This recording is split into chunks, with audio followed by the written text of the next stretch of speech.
The first poem is my Singing in the Rain poem. And the title comes from the title song in the movie. It's called So Dark Up Above. And I guess that's all for this one. At first, they were going to use milk to make the raindrops look bright, but then decided on just a certain kind of backlight. Gene Kelly danced and sang in fake rain with a fever of 103.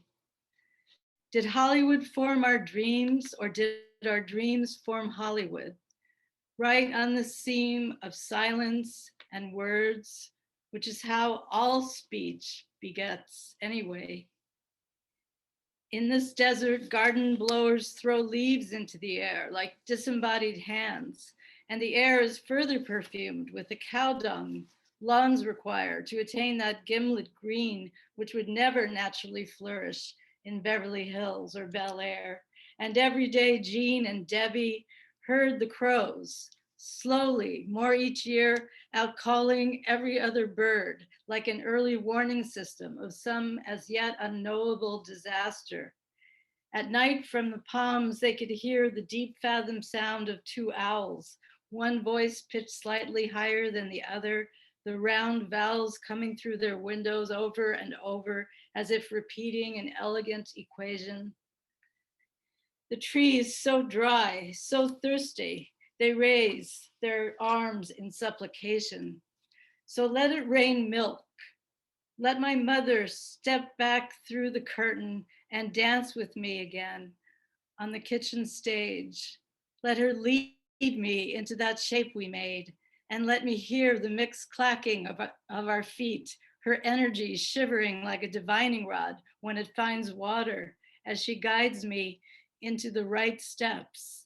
And let us dance over the couch and do the time step or shuffle off to Buffalo, while outside the sycamores, pines, and magnolias drink milk like their lives depend on it. The next few poems, I'm going to read just two poems from my latest book. It's called Time Crunch. And it's out from What Books Press. And you can get it at Amazon if you feel so moved to get it. And throughout the book, I do homages to, it sort of tethers some of the book together to different writers, authors, etc. Some painters, musicians. And this first one is about Artaud, Antonin Artaud. And he was not only the founder of the Theater of the Absurd, kind of was a performance artist, like the first one. And so he also acted in silent films. So I thought this was a good one to read. The last time I saw Antonin Artaud, I fell in love with your face, or maybe not your face, but the lack of delirium in your eyes in the film Napoleon. Your jaw so beautiful, it should have been breaking news, or maybe not news, but something setting off bells, an alarm that portended the pitch of your lecture on the plague, which was not a lecture, but an enactment of someone coming down with the plague, who made the theater not only find its double, but its cannibal, or maybe not its cannibal, but its voraciousness, like an undercurrent that pulled down Icarus and his burnt wings. You who as a teenager were stabbed in the back by a pimp in Paris for no reason, whose somnambulism woke other sleepers, or maybe not their beds, but their cots, their army cots. And then the sanitarium where you remembered you owned the twisted walking stick that belonged not only to Jesus and Lucifer, but to St. Patrick.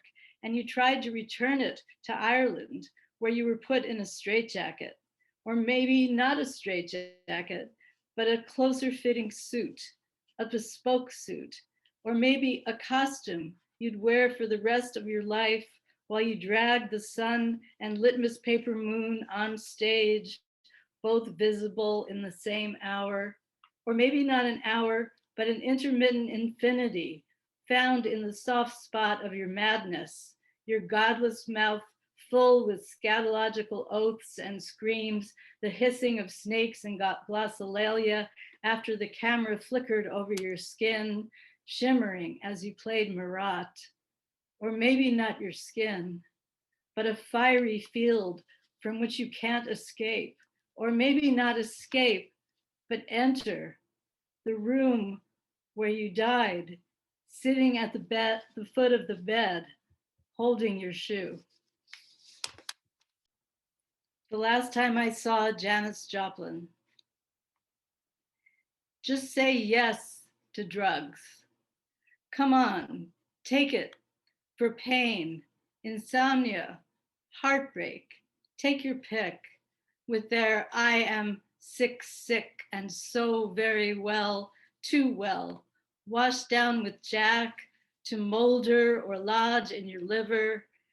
I am X-ray vision, songs about knives, and a Mexican opal on my finger with buoyancy before drowning, the salvation pulse technology that buzz between utterances, console me chaos, make me feel good. Yes.